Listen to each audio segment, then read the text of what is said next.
जय हिंद दोस्तों, मैं एमजेड खान स्टडी सेंटर की यूट्यूब चैनल पर आपका स्वागत करता हूं। तो दोस्तों, आज जो मैं लाया हूं वो टेक्निकल से संबंधित है और वो है आपका एक महत्वपूर्ण ग्रंथ जिसका नाम है अभिलाषी तार्थ चिंतामणि। ये ग्रंथ शिल्प शास्त्र पर आधारित है। ये ग्रंथ शिल्प शिल्प शास्त्र पर शिल्प शास्त्र पर आधारित ग्रंथ है। और इस ग्रंथ की रचना 12वीं शताब्दी में 12वीं शताब्दी में चालुक्य चालुक्य वंश के शासक चालुक्य वंश के शासक सोमेश्वर सोमेश्वर भूलोकमल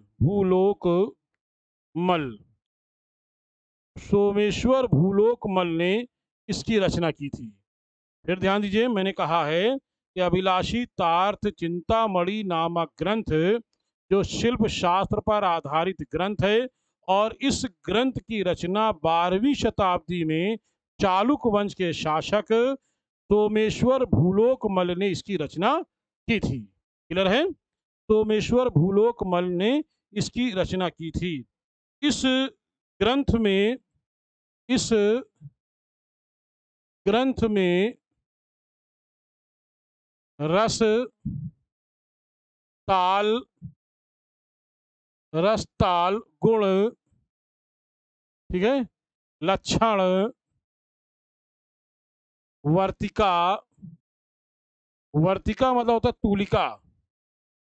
तूलिका। वर्तिका मतलब क्या होता है? तूलिका। और तूलिका मतलब होता है ब्रश। क्या होता है? वर्तिका कह लें या तूलिका कह लें या ब्रश कह लें। तो इन सब का हमें उल्लेख इसलिए मिलता है क्योंकि ये ग्रंथ जो है वो शिल्प शास्त्र पर आधारित है। जो भी शिल्प शास्त्र पर ग्रंथ आधारित होगा उस ग्रंथों में हमें चित्रकला से संबंधित कला के तत्वों का उल्लेख हमें मिलेगा। ऐसे समझ लें कि इस ग्रंथ में चित्रकला के तत्वों का उल्लेख मिलता है। तत्वों का उल्लेख मिलता है। ठीक है, आगे ध्यान दीजिए। इस ग्रंथ की बात करते हैं तो अभिलाषी तार चिंतामणि ग्रंथ में यानी इस ग्रंथ में 5 प्रकार के चित्रों का उल्लेख मिलता है। 5 प्रकार के चित्रों का उल्लेख मिलता है। क्या है? 5 प्रकार के कौन कौन से चित्र हैं, आइए देखते हैं। सबसे पहला चित्र है विध चित्र।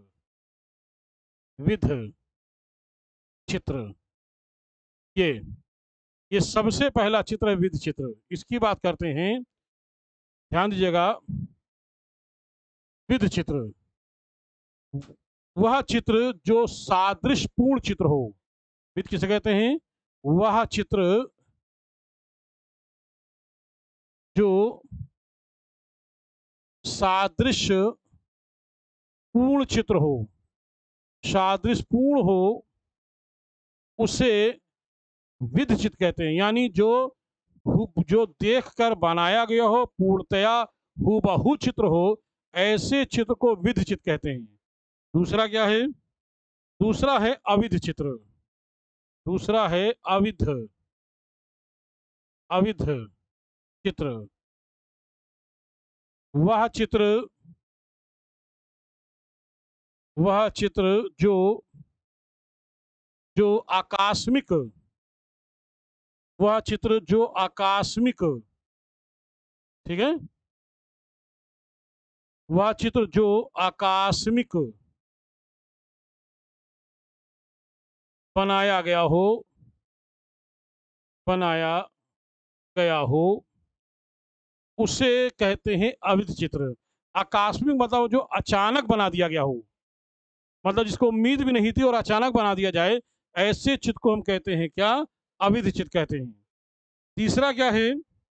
तीसरे चित्र का नाम है, ध्यान देना, तीसरा चित्र है वो है भाव चित्र। भाव चित्र, वह चित्र जो जो जो श्रृंगार पूर्ण हो, वह चित्र जो श्रृंगार पूर्ण चित्र हो, ऐसे चित्र को कहते हैं भाव चित्र। ये नंबर 3 है। और चौथा चित्र कौन सा है, ध्यान दीजिएगा, चौथा चित्र रस चित्र। वह चित्र, वह चित्र जो गीले रंगों से बनाया गया हो, रंगों से बनाया गया हो, उसे कहते हैं, क्या कहते हैं, उसे कहते हैं हम लोग, क्या कहते हैं उसको, रस चित्र कहते हैं। वह चित्र जो गीले रंगों से बनाया गया उसे रस चित्र कहते हैं। नेक्स्ट, नंबर 4,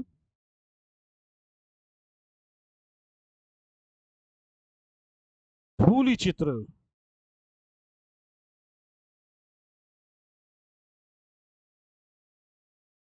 वह चित्र जो जो रंगों के चूर्ण से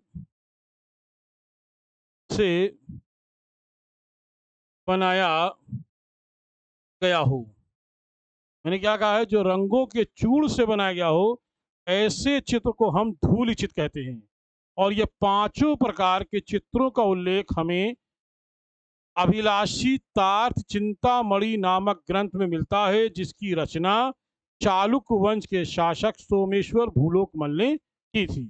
ठीक, तो ध्यान से देख लीजिए, ये 4-5 चित्र हैं। कौन कौन से हैं, एक बार फिर बता देते हैं हम आपको। एक है आपका विध चित्र जो सादृश्यपूर्ण हो, एक है अविध चित्र जो आकाश में बनाया गया हो, और तीसरा है आपका भाव चित्र जो श्रृंगारपूर्ण हो, रस चित्र जो गीले रंगों से बनाया गया हो, और धूलि चित्र जो रंगों के चूर्ण से बनाया गया हो। रंगों के चूर्ण को, ध्यान देना, रंगों के चूर्ण को बुकनी, रंगों के चूर्ण को बुकनी कहा जाता था। ध्यान देना, रंगों के चूर्ण को क्या कहते थे, बुकनी कहा जाता था। जो बुरादा टाइप का हो जाता है उसे बुकनी कहते हैं। और इसका उल्लेख हमें अभिलाषी तार चिंतामणि नामक ग्रंथ में इसका हमें उल्लेख मिलता है। इसका हमें इसका उल्लेख साफ साफ मिलता है। और साथ में ये भी कहा गया है कि अभिलाषी तार चिंतामणि में कहा गया है कि जब चित्र बनकर तैयार हो जाता था तो उस पर सोने का आवरण चढ़ाया जाता था। हमें उल्लेख मिलता है किसमें, ध्यान देना, ग्रंथ में, इस ग्रंथ में उल्लेख मिलता है, उल्लेख मिलता है कि उल्लेख मिलता है कि चित्रों पर सोने का आवरण आवरण चढ़ाकर सुअर के दांत से सुअर के दांत से दांत से घोटाई घोटाई की जाती थी। हमें इस बात का उल्लेख मिलता है इसमें कि सुअर के दांत से घुटाई की जाती थी जो चित्र को, जिससे वो चित्र चिकना हो जाता था, चिकना हो जाता था और देखने में अत्यधिक सुंदर लगता था। इसके अलावा अभिलाषी तार चिंतामणि ग्रंथ में हमें उल्लेख मिलता है भित्ति संस्कार का। इसी ग्रंथ में ध्यान रखिएगा, इसी ग्रंथ में भित्ति संस्कार का उल्लेख मिलता है, उल्लेख मिलता है। ठीक है, क्या मिलता है? भित्ति संस्कार का उल्लेख मिलता है। और भित्ति संस्कार का मतलब होता है कि धरातल को तैयार करना। इस शब्द का अर्थ क्या है? इस शब्द का जो अर्थ है क्या है अर्थ? इस शब्द का अर्थ है धरातल को तैयार करना, धरातल को तैयार करना। समझ रहे हैं? किसमें उल्लेख है? तो हम कहेंगे इसका उल्लेख अभिलाषी तार चिंतामणि नामक ग्रंथ में उल्लेख मिलता है। तो क्या है भित्ति संस्कार का मतलब? ये होता है कि जब अगर कह दिया जाए कि भित्ति संस्कार, इसका मतलब है कि दीवार को विशेष रूप से तैयार करना, जैसे फ्रेस्को बीनो के रूप में तैयार करना, जैसे फ्रेस्को सेक्को के रूप में तैयार करना, या टेम्परा के रूप में तैयार करना, या सग्राफिटो के रूप में तैयार करना। इस तरह की अगर उसमें चित्रकारी की जाए, उस पर करने के लिए उसको विशेष रूप से धरातल तैयार करने को हम भित्ति संस्कार कहते हैं। और इसका उल्लेख हमें अभिलाषी तार चिंतामणि नामक ग्रंथ में इसका उल्लेख मिलता है। तो दोस्तों, मुझे उम्मीद है कि आपको ये बेहतर अच्छी तरह समझ में आ गया होगा। मेरी अगर आपको ऑनलाइन क्लास ज्वाइन करना है तो इस दिए गए डिस्क्रिप्शन में जो नंबर दिया है या थंबनेल पे जो नंबर दिया है, तो आप इस नंबर पर मुझे कॉल करके जुड़ सकते हैं। रिकॉर्डेड वीडियो भी हैं, वो 50% पे डिस्काउंट पे भी रहेगा। और जो लाइव क्लास हैं वो थोड़ा सी उसकी फीस ज़्यादा है। आप चाहो तो रिकॉर्डेड वीडियो भी ले सकते हो और लाइव क्लास भी मुझसे ज्वाइन कर सकते हो। तो चलिए फिर मिलते हैं एक नए वीडियो साथ। जय हिंद।